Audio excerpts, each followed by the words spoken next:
Thanks for tuning into the Hidden Tracks podcast. You can find us wherever you find podcasts or listen to music. When you have an opportunity, please give us a 5-star review, write a little note, tell us how we're doing. We really appreciate it. It helps us keep this thing going. If you want to reach out to us, you can find us at Facebook at Hidden Tracks.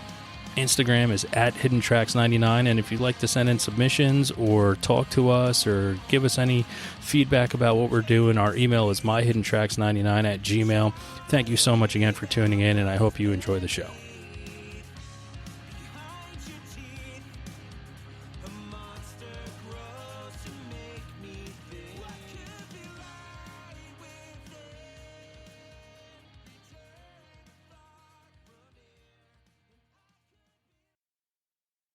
What's up, everybody? We are here this week with ABBIE GARDNER, great soul artist, also part of a band called Red Molly.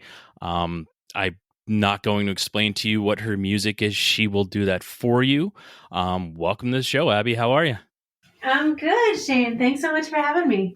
Well, I appreciate it. Like I said prior to, and people should know, we talk a lot before we come on the show and hit record. But ABBIE and I met probably a year and a half ago. So this is a year and a half in the making. And she's got a new album coming out. So we're really excited to talk about that. So awesome to finally get in touch. Yeah, I'm glad we made it happen. Well, let's go right into it. New album coming out. I've heard the entire thing. I mean, Labor of Love seems like this was a long time in the making for you, especially once, I don't know if people know out there, but the world shut down for a little while, like a day or two. So people had nothing to do, but you put it to good use. Oh, thank you so much. Yeah, it's the kind of record that I've always wanted to make, actually. And the timing was just not right. Even before I made my last record, I wanted to make this kind of a record. And, you know, I guess sometimes it takes everything else stopping for you to really get down to what you want, you know? Yeah, well, it's one of those things, too. A lot of times in life, we always say we're too busy to do what we love and want to do. Like we'll make that excuse a lot of the times, and it holds us back. And we finally got to a time where there was zero excuses to make of not having time. Yeah, I also, there was a moment when I was in the midst of making it, like towards the beginning, and I was questioning myself, as probably every artist does, and you know, kind of freaking out over the whole pandemic. And I had written down, you know, who would get my dog if I got sick, and you know, just making all these plans. I one of these like letters to keep for just in case of emergency. You know, who would get my instruments, my dog, you know, just the real basic bullet points. And then I said, you know, dig out the tracks from this record and put it out. And then when I put that on my list of emergency, I really knew that I was like, okay, I have to do this. I have to finish it. Well, I'm glad you did. I'm glad you finished it. I'm glad it was an emergency on your emergency list. Very different from mine. But my emergency list included this show that I've been talking about for many years to do to help artists such as yourself find a new audience and branch out and just have this open conversation about music. And when it comes to your music, you live in New Jersey. There's not a huge blues scene here. Yeah. Not that huge of a folk scene. And you do both so well. And I'm sorry, I just labeled your music. I may have pigeonholed it there a little bit, but for me, that's what I got. I mean, what is it about that type of music that resonates with you so much and that you have to create it and build upon it? Yeah, it's funny. I get that, you know, the question a lot, actually, because I play an instrument that is the dobro, the resonator guitar that is mostly used in like country, bluegrass, blues. And I live like, you know, so close to the city that I could see the Empire State Building from my upstairs window in the winter when the leaves aren't blocking the view. But yeah, it is kind of a contrast that I'm like, here. I think it's mostly because of the music that I've listened to growing up. I went to a lot of bluegrass festivals. My dad is a jazz musician, so that doesn't really factor in there, but definitely helped my love of music in general.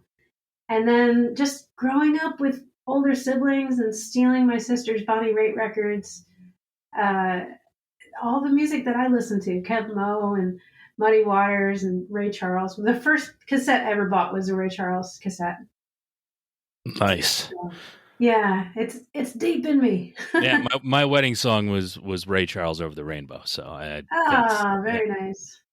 Yeah. Now, speaking about growing up and finding music and everything, do you remember your first musical memory? The first time you heard music and it meant something? For me, I was 6 years old in the back of a 78 Brown Oldsmobile on the Garden State Parkway hearing the Beach Boys. For everybody, it's different, but like that, I have that specific memory. Do you have a specific memory of the first time you heard music and it just all of a sudden it made sense or was a little different? Wow. I don't have a specific memory because I think, like, my dad being a musician professionally, I was hearing music before I was born.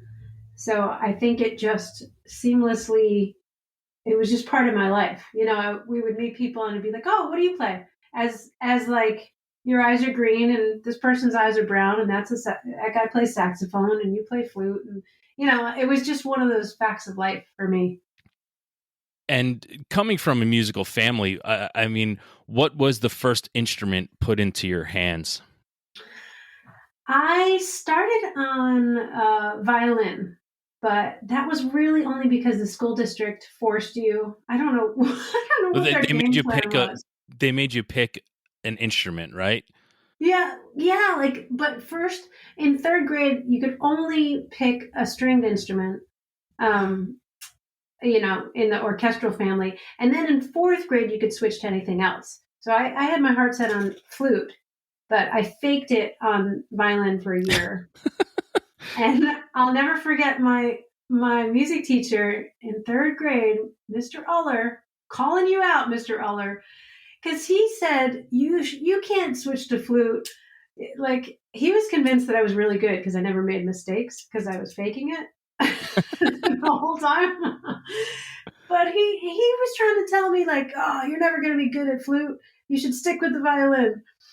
And I showed him. How long did you stick with flute for? 13 years, actually. Wow. I auditioned for music schools. I was really gung ho. I was going to go, be in an orchestra for a living. But the thing about classical flute is, like, there's this line of perfection that perfection turns out is not my strong suit. I'm more, I'm more interested in the mistakes these days and where those take me. But back then, trying so hard to be perfect and stuff, but I wasn't, so I didn't get into music school. What was it that brought you to the flute? Out of all the instruments that are out there, what was it that brought you to that you wanted to do that at such a young age, to say, like, in fourth grade, not many people say, no, it's I want to play the flute. That's the instrument I want to play. I know. I kind of wonder. I think, being the youngest of four, none of my siblings played flute, so that was a big one. But I think I just had this, like, notion that it was girly. I think it was in there with, like, princesses and wearing pink. Oh yeah, I was young.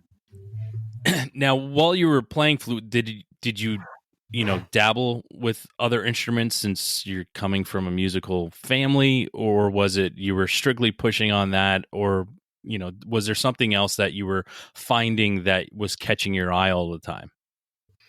Yeah, I played a little bit of piano. I think I had a year or two of piano lessons. Everyone in the world did, and if I they say, know.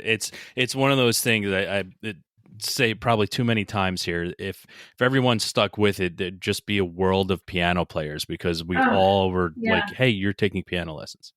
yeah. Yeah, I do kind of wish I stuck with it, but Everybody says that. I say it too. yeah, I I mean, know. Oh, but it was a lot to live up to. My dad's a stride Dixieland piano player, so watching his, especially his left hand, just bounce down the end of the keyboard. He wasn't even looking, and he would do all this stuff while he's doing a melody in his right hand. And I don't know, I couldn't even imagine learning that. But I did start singing towards in high school. I first started singing along with like Ray Charles and Bonnie Raitt records, but I was super shy, so I would sing. I would try to match them exactly. So then I thought nobody could hear me if I was like perfectly in tune and matched all of the phrasing. No one would notice that I was singing along. My cousin busted me on that. you like to hide a lot. So from this short period Yeah. of time, coming to find out that someone that's putting their soul on the line and creating music and putting it out for the world to listen to, you really don't want to. Oh, I mean, yeah, I'm a very shy person on the inside, but I don't know. There's something about music, like performing, especially when I get up to perform. I feel like um, there's something about having the mic and everyone else is quiet and it's my turn to talk or play my song or whatever. It's sort of this permission that gives my shy side, like, okay, now it's your turn. Like, Yeah. I have the microphone and go you will do it. listen to everything I have to say. Pretty much, kind of. I mean, I try not to be evil about it, but it is a funny thing. I'm more comfortable actually on stage than if I was like at a party or something like that. Do you feel that's when you're yourself? Yeah, Yeah. definitely. When was the first time that you performed in front of strangers that wasn't like a, school, concert or something? When was the first time as an individual or within a band that you performed live? Can you hold on just 1 second? Yeah. I'm sorry, I'm going to pause this, but my husband's playing bass and I can hear it, so you can probably hear it. So I just wanted to make sure it was No, it's all good. I heard it in the background. I was like, wow, we have theme music going on. I was like, this is fantastic. Yeah, when he gets bowing, you can really, it just like fills up the house.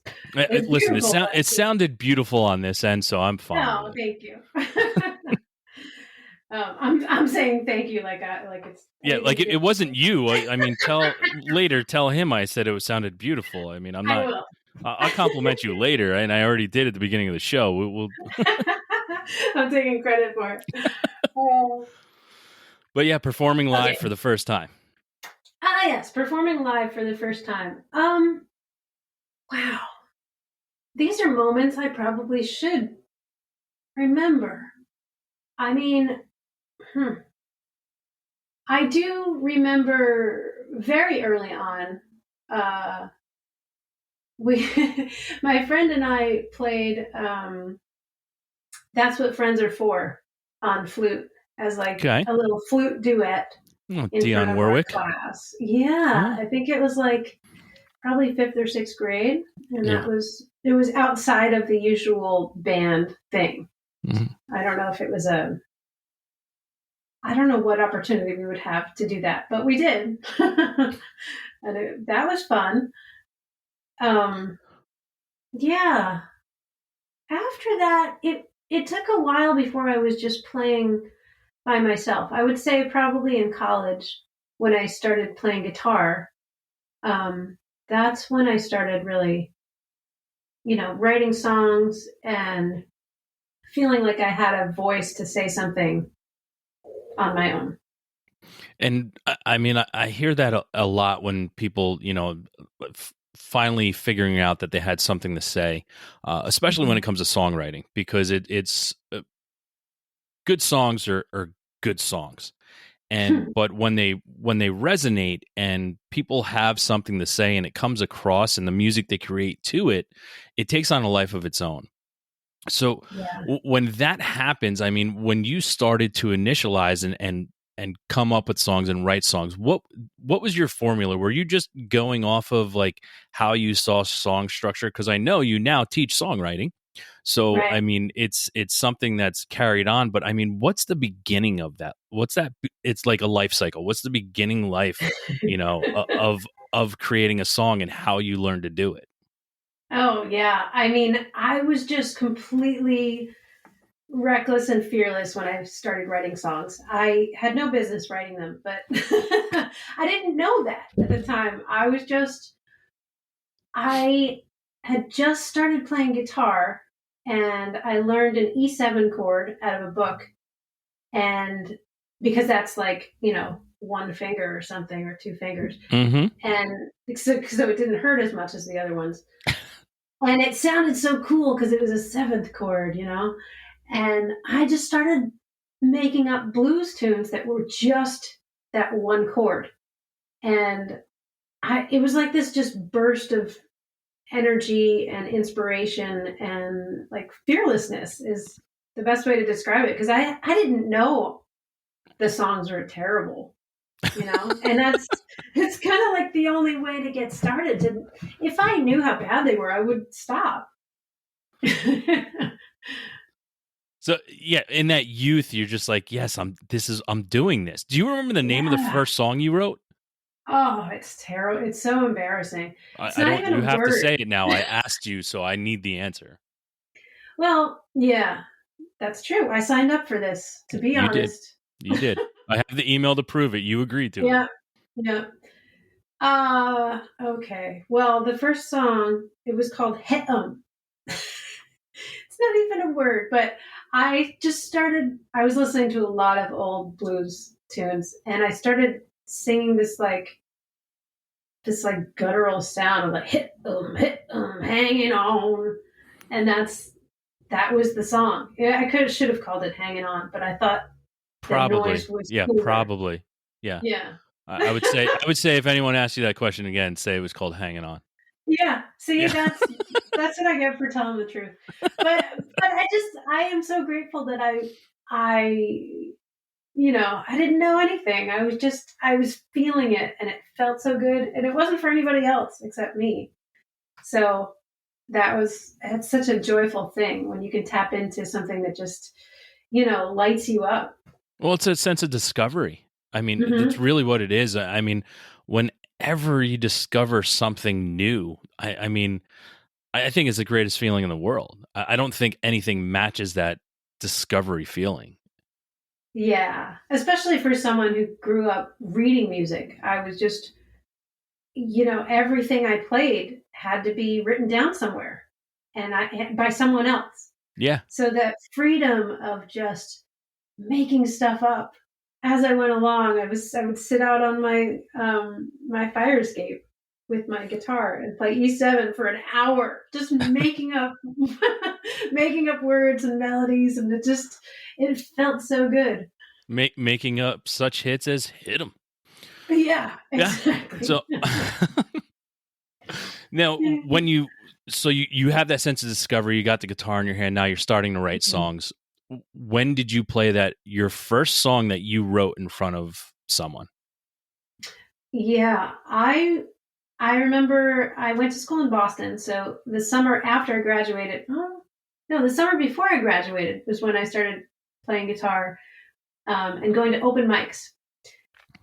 And up in Cambridge and Boston area where I was going to school, there were so many open mics, and especially the one at Club Passim, which is just a legendary club that I still play to this day. But I started out at the open mic, and they used to have three people on stage at once, and you would just trade songs. And I only had one song. I think I didn't even play guitar on it. I think I just stood up and sang it a cappella because I couldn't even play the guitar part yet. That takes But guts. yeah, well, sure, guts, Yeah. stupidity. I don't know. It Call it was what you something. will. Call it what you will. I don't know. But I was super naive, but it felt good, getting up there. And I don't remember there were three of us on stage. Myself, Mary Gaucher was one of the other people at the open mic.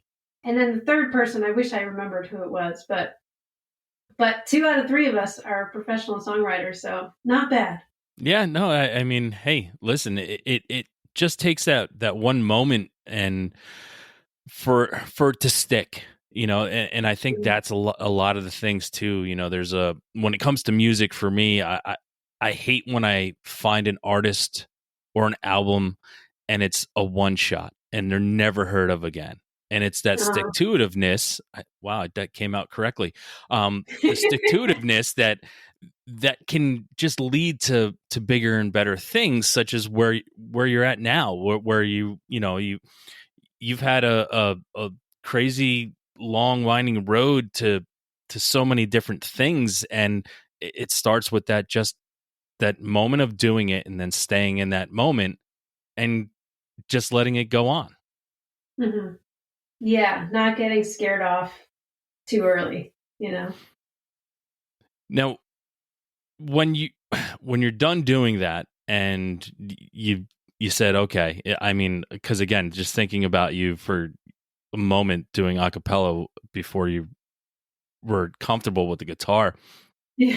I mean, that in and of itself is enough. Like, me thinking about it, I'm like, yeah, no, I would have been done after that. I'd been like, okay, it's over. But what what drove you? Was it that just learning that E7 chord and that discovery, was that what kept you going to just be like, well, I know there's more to this and I want to learn everything I can about it? Well, I think it was a couple of things. Some of it was just getting excited about music again because after I auditioned for music school, I didn't get in. I kind of rebelled against my whole musical family and went into healthcare. So, Damn so them for yeah, not, like, wow. I'll show you. I'll do the furthest thing from music. When So you're I sick and you're in my bed, guess who has to take care of you? exactly. Yeah. So I mean, I kind of having that other thing to focus on throughout school, and then dipping my toe in a cappella groups, and I was in gospel choir, and I was still doing some music in college, but not majoring in it. Then just feeling that spark of inspiration with the guitar and starting to sing, I felt like a dream that had died. I somehow it was reforming in this way more exciting format because flute is great, but writing your own songs and singing them, and it just felt cooler. I had that cool E7 chord, and flute is a little bit nerdy. So if it was for me anyway, not to diss any flute players out there, To but all you people yeah. listening, Abby's the one who said flautists are nerdy. I did not. Oh my gosh. I felt nerdy when I was playing it, but I felt cool when I had the guitar in my hands. That's what, my And sister was a clarinet player, and I called her a nerd, yeah, so it's all good. yeah. Um, but the other thing that helped me is I'm really like goal oriented, and I know how to keep myself focused. So what I did is I decided, all right. So I was borrowing my dad's guitar um, to learn it, and I figured, all right, I need something to get me to stop thinking about each song and like each practice session or whatever, to think a little bit more long term, but not too far down. Because I was like, I don't even know if I'm going to like playing guitar eventually. I don't know if I'll be any good at this. Hmm. I had my doubts. So I made a deal with myself, and I even like wrote it out like a contract, that I would practice for 100 hours. And then after practicing for 100 hours, I would decide if I wanted to keep playing or quit. And if I kept playing, I would buy myself my own guitar. So that's a big part of what helped me keep going, is that first at like 5 minutes at a time I would practice, All right. and Now, I would. how old were you when you came up with this to have the structure to? How old were you? Well, this was right at the end of college. All right, so 21, 22, Yeah, 21, yeah. FML. because at that age to pick something and say you're going to, okay, this is what I'm going to do. I mean, that's crazy. If I look back at what I was doing at that age, there's no way I've been like, well, if I sit down and I do this for 100 hours and no way, no way. Well, I did go to school for occupational therapy, and we're like, a lot of our training is figuring out how to break down tasks that seem impossible and give yourself short-term goals and like a timeline and rewards along the way and all that kind of stuff. So I basically just turned it on myself. And I actually use stickers to I gave myself a sticker every time I practice on my little calendar. And You gave yourself, you were your own teacher, giving yourself gold stars. yeah. So I'm still a nerd, you know. You call it, I was gonna say, oh, and flute players are nerds. Yeah, really. You can take the flute out of my hands, but you can't make me not a nerd.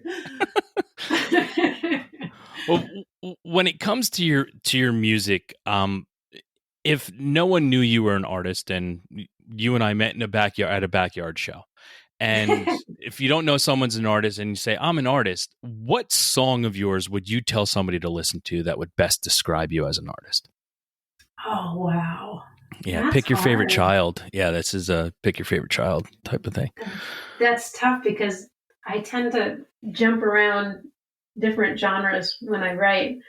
Man, I mean, I have my favorite from this record that just came out. Okay.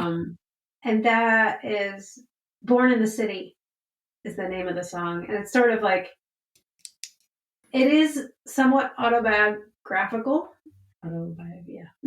autobiographical, but because I grew up around New York City, and also the slide guitar riff that the song is based around is something that just really makes me happy. It's just, I don't know, it's super fun to play on dobro anyway. I don't know about guitar. It might be really awkward on guitar, but we're always taking guitar riffs and trying to recreate them on dobro. And now it's the other way around. Yeah. And Yeah. I mean, I listened to the song 5 times already. So, cause Nice. I've gone through the album 5 times. That's Oh my gosh. I do a rule of 5. I have a rule of 5. I listen to it 5 different ways, for something to resonate with me. And it's, people are like, that's weird. But Oh, for me, it's car, it's ear pods, mowing the lawn, sitting down at the computer doing work, having it on in the background while I'm eating dinner. It's 5 ways for me to just huh. immerse myself. And because it's usually, I usually look at it, there's usually 5 ways in your life that you're listening to music anyway, so I try to do them all and be like, all right, this is good, this goes right here and it stays here. And for Wow. me, my song that I don't know what it was, but like just listening to it, I would just, all of a sudden I knew when the song came on, because like by the 4th time I just got goosebumps, like just Huh. from the opening chord, when we were kids. And like Oh. something about that song, like anytime it came on, it was just like, here you go, it's like, this is for you, have fun. Oh, thank you. Wow, that's cool. And then you end it with, Joe Stafford covered of you belong to me, which I was just like, I heard it, and the opening line is just so famous, and I was just like, you gotta be kidding me. Oh, that's cool. I like that reaction. So thank you for that. So Yeah, you're welcome. Nice. I feel like I did my job when people feel things, you know? well, I think that's why we all love music, right? I mean, Hmm. if you listen to music and you don't feel something from it, then you shouldn't be listening to it anymore, right? I mean, Yeah. I could be wrong, but No, I that's the mean, way I feel. yeah. Lately I've been thinking about it kind of as it's sort of like a drug. If you, most people take drugs or drink alcohol, coffee, whatever, legal, non-legal drugs to feel something different, to like change their mind or change their emotions. And music is one of those things that can do that without the bad effects. That's a fact. And I mean, do you have like there is an emotional thing when it comes to music, and for some people everyone's different. Like, so when you're going through certain emotions in your life, if you're sad, do you listen to sad music? Or if you're happy, do you, or disturbed, like do you have like an emotional section of music? Like if you're sad, you go to something? Um, I don't know. Lately, I've been playing more music than listening to music. It's interesting. But I will definitely go to certain chords or certain chord progressions when I'm feeling melancholy or like I need to process something, get it out. I definitely have that kind of thing. And then there's other times where it's the complete opposite, where I'm trying to cheer myself up. So I'll start. I just wrote a song like a month ago called "It's Getting Better All the Time" because it felt like it really wasn't. So You were working yourself out of it. Yeah. yes, exactly. Yeah, and I was like, you know what? I'm just gonna if I this is gonna be the hook, and I'm gonna say it over and over and over again, and then I'm gonna believe it because it's coming out of my mouth. so so it's good, Sometimes you need songs like that. There's another emotional point in your life where it comes in for teenagers. It's usually the day you get your driver's license. Um, Mm. you get your driver's license and you go to pick up a friend. Do you remember what Mhm. was playing in your? I don't know what kind of car you had, so it was either a CD player or a tape player. It was If a red Toyota Tercel, my first car. Um, what was playing? Well, honestly, I think it was a tape player. I wonder if it even had the tape player. It might have just had AM/FM radio. But probably what was playing was what was I into from the radio? Oh man, it's funny. In high school, I was listening to a lot of like Led Zeppelin 4, that's awesome, and one of the Pink greatest albums of Floyd. all time. Yeah, it's so good. And Pink Floyd, Dark Side of the Moon. Okay. Because my sister was in a Pink Floyd cover band, so I was like getting really, really into Pink Floyd. All right. I don't know how people do that. I'm one of those people that people bring that they're like, oh man, Floyd. And I'm like, it never struck a chord with me. Maybe Oh, I was really? never high enough, or maybe I was never high enough, like, or just the right amount of high. I don't know. Like, I don't know what it was, but it's one of those, like, I completely understand why people do. It's just Uh-huh. there's some bands for me that people absolutely love and adore, and for me, I'm like, I I want to like it because I want to be part of that group, Yeah, I hear but you. I just can't do it, and I don't know what it is. I really don't know what it is. Yeah. I wish I was cooler, like flute player on the other side of this microphone. Oh my gosh. Now, when you were a kid growing up in a musical family, I'm sure you were dragged to concerts at times. Do you remember your first concert you ever went to? No, I mean, it was a blur of like bank openings and outdoor festivals and all sorts of things. Anytime they could drag us to the gig, they would. Do you remember the first concert you got to pick to go to? Sadly, yes. I went to see New Kids on the Block.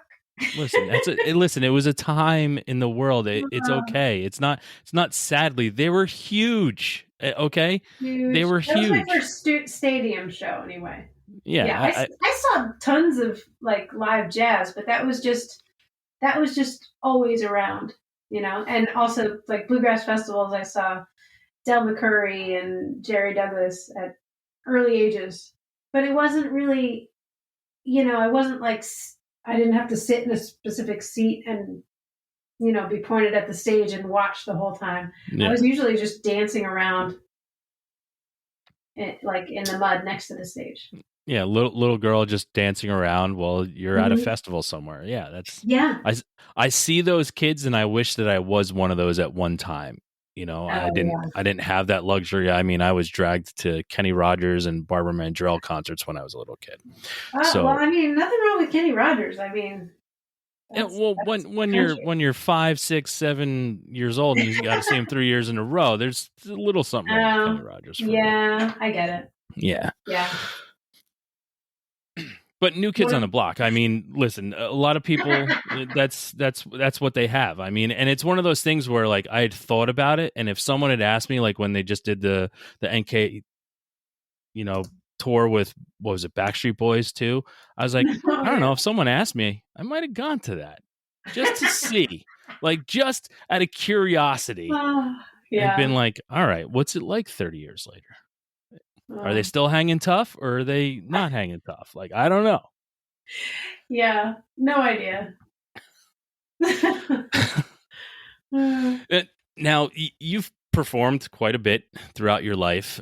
Do you have a performance memory that stands out to you that is just something that will remain for you for, until you can't remember things at some point in your life? I think I have a lot of them. Yeah, I tend to remember the performances where something goes really wrong. Because that's where it gets interesting. When the gig is perfect, sometimes I don't know, it just kind of fades away and it's, oh, that was great, but I don't really remember it being great. But yeah, the crazy times, like I was in a I was in a bar band after I was out of college, but before I started playing the dobro. I was playing guitar, and I got this band together, and I was playing at one of What was these the name of that band? "Guilty" All right. after the Randy Newman song that Bonnie Raitt covered. Okay. Not bad. Yeah. So yeah, this is when you could still smoke in bars, and that was no Yeah, there's fun. some places you still can. I have a place Ugh. in Georgia, and I walked into a bar. I'm like, people are smoking. They're like, oh no, this bar you can. I was like, what the fuck? Ew, yeah, it was no fun, especially when you're a singer because you're breathing so much more deeply than everybody else. Yeah. Um, But yeah, there was one night where somebody was dancing around and um, knocked into the mic stand, and it knocked into my face, and I ended up with like a bloody mouth in the middle of a song. And instead of making me upset, I was just like, it got rid of all the cobwebs from. I was worried about like the set list or remembering lyrics of just, you know, nothing basically, uh, and all of that stuff went away, and I got kind of like fired up. It like woke up the rock and roll in me, and then I sang the song better than ever after that. The This, guitar player was like, "Do you want to stop?" I'm like, "No way! please tell me you don't need to get punched in the face to perform anymore. No, no, no! That's a one-time thing." No, I'm just. It's like you're a No, no, boxer. Like no. you got to punch yourself in the face a couple times. Like, all right, let's go do the show. I mean, that would be probably weird for your bandmates. That would be very strange and hard to sustain. Oh man. Yeah. I mean, and I do remember, um, I remember when I played Australia with my band. That was pretty memorable because we, flew across the world to get there. And the first morning at this festival that we were playing at, we were thinking, oh, we're from the United States. Nobody's even heard of us here. We have this early morning slot. We're all completely jet lagged. Like I can't sleep on planes, so even the like 13-hour flight Yeah, couldn't me sleep. neither. I'm wide awake. Yeah. So I was really, really messed up when I got there. And we get to the first stage of this little festival and we're thinking, oh, probably no one will even be there. We could just use this as a warm up. And we peeked out from behind and there's like Megatrons, and there were about 2,000 people in the tent, and then a few thousand surrounding the tent trying to get in the tent, like watching from outside on some Megatrons. So that was pretty memorable. You know, Yeah, I Raymond mean, your got jet more lag had to makeup. have gone away pretty fast, right? Oh yeah, yeah, Yeah. yeah. I perked up. Did you punch yourself in the face for that one, or No, no? no, Okay. I just put on a lot more makeup. There's gonna be pictures. Well, with the Megatrons, your face is huge, and they can see it. It's like close up. So we talked about your band, and I mean, you've created music with a bunch of people. I mean, and Yeah. for something that people may know, Red Molly. I mean, how did that all come about? I mean, a bunch of different individuals coming together to create something pretty cool and spectacular like that. Yeah, it was kind of all worlds colliding at once, actually, because I had to continue my story, I was that folk singer, then I was in a bar band for a while, and then I started getting tendonitis in my hand, in my left hand, so I couldn't keep playing guitar. At that point, I had quit my job too, so I was like, "Oh man, I got to get another job and got to quit guitar." And it was like, "Oh, my dream of being a musician is squashed again." That's kind of what I was thinking, but I went off to this folk festival just to kind of clear my head and figure out what I was going to do next. Um, and I guess I should say also that I had been to a bluegrass festival the week before. I was just kind of loading my summer with music festivals.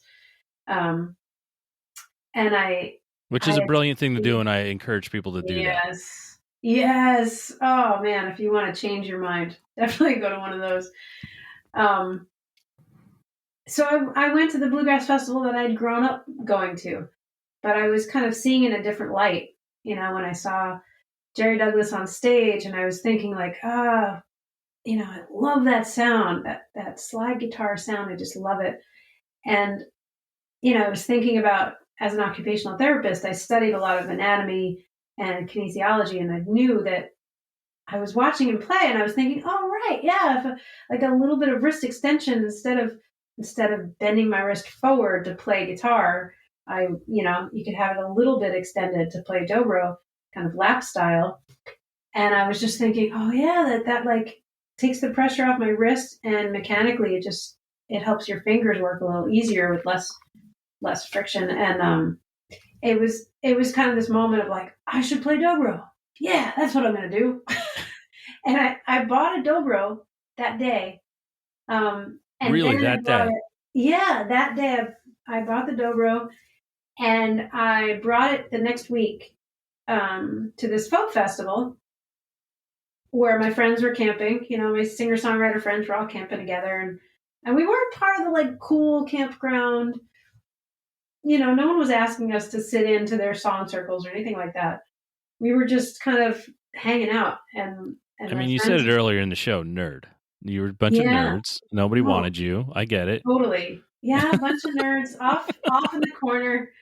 Um, we were all kind of like between projects, and we ended up talking about Gillian Welch and different bluegrass tunes and whatever, and started singing songs together. Instead of the songs we wrote, we were just kind of singing cover songs and bluegrass tunes. I had this bluegrass fake book in the back of my car, and they talked me into taking the dobro out, even though I didn't know how to play it at all.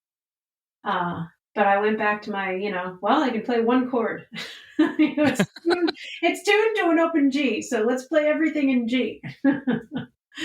um, and we did. We stayed up late into the night, singing this like 3-part harmony that we just kind of fell into. And by the next day, we were like, yeah, this is feels good. Like, let's do this again. We weren't thinking, let's be a band, you know, but we just like, yeah, you guys want to hang out and sing more together.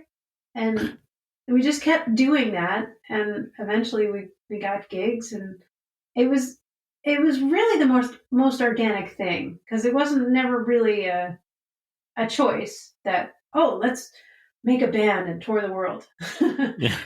I would have laughed at Well, anyone who said that. I mean, talk about an awakening though to just I mean, you basically like Rain Man sings someone, play the dobro, and then you just being like, that's what. So I'm going to get that now, and this is it. Like this is a way to do it. I mean, that that in and of itself, that alone is a crazy story. That you just saw it, it made sense that it would be, better and easier for you on your body, and you're like, yeah, I'm just buying it now. Like Yeah. that's Well, insane. I was in that mode of just like throwing spaghetti at the walls. There's probably other stuff that I tried during that time that didn't stick, and I don't even remember, but I was really open to whatever happened. I'm glad nobody put like a you know, saxophone in my lap or harmonica or something. I Did could you have gone gold? down other roads. Did you start to gold star yourself too to learn to play the dobro Of or course I did. yeah? I'm sorry for even asking that. It should have been implied. Um, Yeah, do you want to see my planner today? I mean, we I'm can not click serious. video on right now, and you can show. Oh my gosh. But I mean the fact that it is. I mean you are very structured, as you're telling us. So Yeah. I mean to just continue and then to push yourself to something new and exciting like that, and because for there it is a specific sound. It's a Mhm. beautiful sound, but it's a Yeah. specific sound. Right. It's not Yeah. like a lot of instruments where you can change it up. Like the sound of the dobro. Like you hear it and Mhm. you're like, there it is. Like and it works, and it works in many different styles, but it has to be done correctly. Yeah. So it's not an easy instrument like the guitar. It's not where you can just start changing things up on guitar and it's something completely different. Like you have a distinct sound and you're creating music around that distinct sound, which is it takes. I think it takes a lot more. Really, I think it takes a lot more of a person and an artist to write around that sound and to create beautiful music with that sound. Yeah. Thank you. I mean, it it is tough with guitar. Um, Guitar is a little more suited to strumming like it's made for, Yeah. and filling in lead lines and stuff, and the dobro, the way it's tuned, it's not really meant to be played as a solo instrument. It's kind of a flavor to accompany other instruments. But yeah, I don't know why I'm so determined to, to just use it on its own. I just think it's funny because I have heard people tell me over the years, like, "Well, do you really want to play dobro on every song? Like, people get sick of that sound," and I'm just like, "Never." I Have mean, you seen my calendar of how much work I've put in on this? yeah, Yeah. yeah, it does, yeah, and it still takes so much work, to come up with these arrangements and then get them in time and in tune, and it's definitely a challenge. It's a different kind of challenge than guitar, but for some reason I was way more drawn to it. It feels more rewarding to me to practice dobro than it ever did to play guitar. And I was really into guitar, but I was never into soloing. I was just kind of a strummer. And dobro, from the first terrible notes that I probably played, I wanted to play solos, and I had no idea what I was doing. But it was the same kind of thing where I was just having so much fun and feeling what I was playing. So luckily, I had some really good teachers who could guide that kind of energy. Well, I mean, throughout this conversation, I mean, we're almost an hour in of talking to each other, but I think Sure. I get the sense out of you that you enjoy the satisfaction you get from completing a challenge. And Hmm. this is just it's a bigger challenge to you, and it's more rewarding when you find, that end note that you were trying to get to. Like you were Hmm. now 100 times more rewarded than you were with guitar. Yeah, yeah, definitely. And that's my therapeutic consultation for the moment that I figured it out so quickly. Um, No, No, our time is up. I have Now we're done. That'll be just see the lady on the way out and pay her, please. Now, do you have an artist in your life that has never let you down with their music, like someone you can always turn to put their music on no matter what mood you're in? Rolling Stone calls it someone's favorite band. I don't call it that. I have a different favorite band than I do artists that I go to that never lets me down with their music. Do you have anyone like that in your life? Oh, wow. That's good stuff. I feel like I don't have any one particular one. There's tons of people that I love listening to. And I'll go back to like familiar albums sort of Mm-hmm. for that kind of comforting feeling. Like Kelly Joe Phelps is definitely a huge inspiration. I don't know if you know who he is, but he's a lap style guitar player, kind of like Dobro, but without the resonator. And he's made records. His first few records were very much like what I'm doing on this record. As far as the instrumentation, it was just like him and him alone singing and playing. And his style is a little different than mine. His songs, his singing, although there's tons of differences.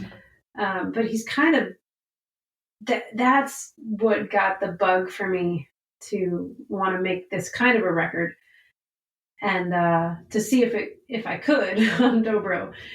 And I think part of it is because his albums have touched me so much. It's every time I listen to his record, what is it? Roll Away the Stone is one of my favorite records of his, and there's a lot of gospel songs on there, but his genius of writing and performing is that he'll like extend a verse for as long as he feels like it, and then he'll throw a solo in, maybe he won't. Like it just sounds like he's making it up second by second or millisecond by every single note that he plays, it's just like on a whim. At least it feels that way. It feels like, oh, he just wants to get louder there, and then he just wants to get softer there, and it just, I saw him in person too, and even studied a whole bunch of his music, tried to break it down, and like, okay, well, the first verse is 13 measures, and the second, what's going on here? And then he does it differently in a live version. What's happening? Just trying to figure out what he does, but it just comes from this like deep soulful place. So that's why I hear something different in it every single time. That's awesome. Yeah. Do you have any guilty pleasures or something that you listen to besides New Kids on the Block that people would be really surprised you get a lot of enjoyment out of? I don't listen to New Kids. You're lying, but it's okay. Guilty pleasure. Oh, wow. 1877 cars for kids. No. Wow. All right. We are done now. Free sponsorship. Everyone now is going to be like that goddamn episode at the end. That song. I will donate to them just because of that jingle. It's so bad. No, I was trying to think of like what would be the guiltiest pleasure of all. That would probably be the worst one. Well, hey, listen, I'm done with that. So I'm going to move on to something more morbid now. Then, All right. So world's going to end in 5 minutes. Meteor's coming to crash into the earth. You have 5 minutes left to live, and you have to listen to one song. What song would it be? Oh my God! Where do you come up with these questions? I have to listen to one song. You have to listen to one song. Oh God! Now I can't think of any songs. Of course. I mean, a Meteor. I mean, lately I've been really into Ophelia by the band Levon Helm. Anything by Levon Helm, honestly. Okay. All right. Yeah. Because I want to feel good when I get blown to bits. Yeah, that's fine. Okay, well, if you weren't feeling good, what was the last song you cried to? Oh, what is the last song I cried? I was listening to a Bonnie Raitt song, actually, earlier. Not crying because I was at the gym, but... wanting to cry. Yeah, definitely wanted to cry. Let's see what it was. Um, there it is. Oh, not because I wanted to. It's kind of a deep cut, honestly. I wasn't into it back in the day when I was listening to her early stuff, but yeah, not because I wanted to. It starts out pretty simple, and then there's just like this melody thing that happens in the middle that just kills me. All right. Well, I'm Yeah. going to check that out. Mm-hmm. I hope I don't cry. Well, we have been here for now about an hour. I don't Wow. want to keep you very long. We are having a lot of fun, but all that It's a lends us quick to do hour. is all this lends us to do is do it again at some point. Yeah. To have more questions.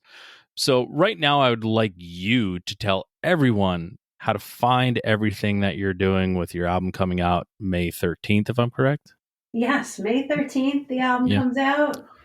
The best way to get it is on Bandcamp, especially on a Friday, because that's when I get more of the money.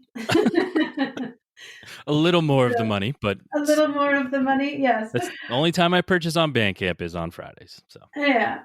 Um, so that's where they could get the album. There's also a USB drive if you don't like records anymore, like CDs. You could have it on USB drive. It's shaped like a dobro. It's that's pretty cool. nerdy, but I really like it. Hmm. And you can also another way to get the record is to become a patron of on Patreon. Oh boy, Patreon. Patreon.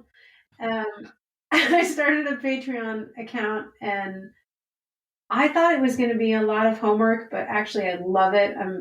I have a really nice connection with the people on there and they're just like my biggest cheerleaders. I love it. So I post something to them every week and then I try to just give them lots of extra stuff. So, the patrons at a certain level get a free download of the record and they get to see everything early and it's nice having these people in my back corner. So patreon.com is another place you could find me.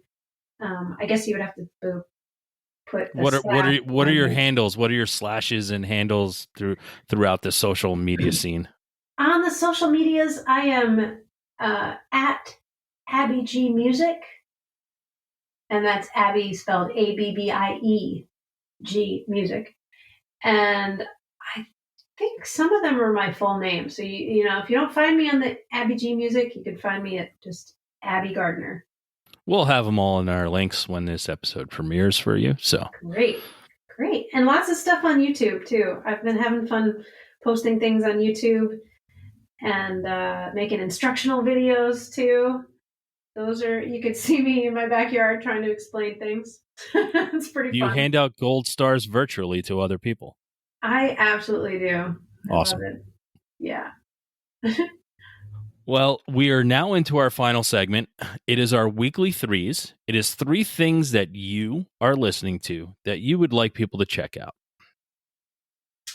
Okay. Three things I'm listening to. Well, I'm preparing for a songwriting class that I'm teaching, and I am listening to yes, When I Go Away by Levon Helm. Dig that song. What else am I listening to? I am listening to,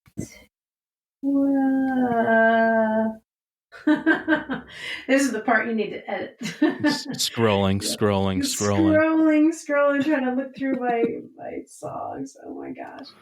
Oh, yeah, I've been listening to a lot of Kedmo. Love Kedmo. And also, okay, this is nerdy, but I've been listening to the Great Dobro Sessions, which is a recording with a ton of different dobro players on there, all playing together. So it is slide-tastic, and I think you would like it. Awesome. I will definitely check that out. Cool. Good threes. My threes for this week, folks, in no particular order. First one is it's a Philly pop punk band called Carly Cosgrove. Name of the album is "See You in Chemistry." Really cool, young kids killing it. Very happy for them. Next is a band called Glacier Veins. They're an indie band from Portland, Oregon. The name of the album is Lunar Reflections. And last but not least, a singer-songwriter out of Ohio. Name of the band, that his moniker is Front Porch Step. And the album is I Never Loved Before I Found You. Really awesome stuff. Those are my 3 for this week. Nice. Awesome. But Abby, thank you so much. A year and a half in the making. Here we are doing this. Excited for the album to come out. Really excited for what you created. Thank you so much for letting me hear it, to let me find my favorite songs off of it myself. So I appreciate that. And we wish you all the best. And this has been pretty awesome for you to be on the show. So thank you again so much for all you do as an artist and all you give to the world with all the music that you provide us with. Thank you so much, Shane. It's been really fun talking to you, and the time just flew by. It has, and everyone out there in the world, you know what you got to do next. You go out, listen to Abbie Gardner, and have a great fucking time.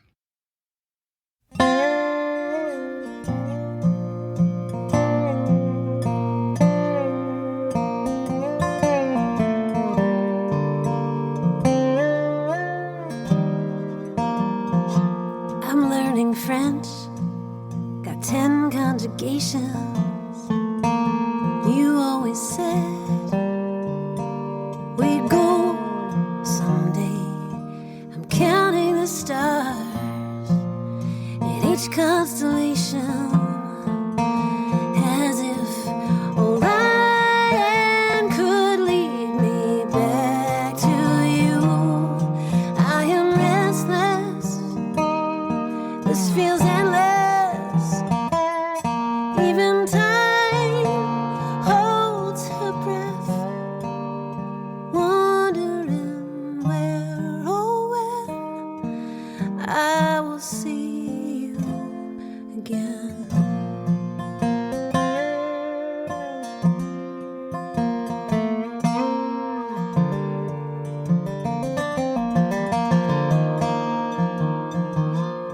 Look at this desk, it's in perfect order. I fixed the sink, you would be proud. I go for a run, but where does it get me? No closer to you, my darling. I am crazy, restless. This feels endless. Even time holds her breath, wondering where or when I will see you again. Pour a slow red wine, and by fate's design, I will see you again.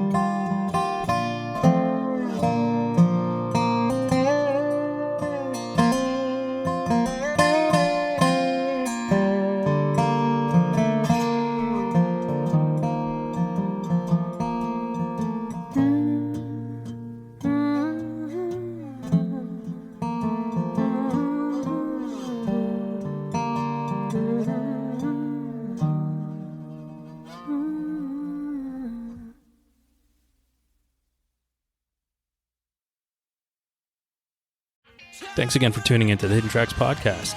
We hope you enjoyed this week's show. Don't forget to follow us on Instagram at HiddenTracks99. Also, send all your submissions myhiddentracks99@gmail.com. Tune in next week. You may find your new favorite band, and don't forget to go out and have a great fucking time.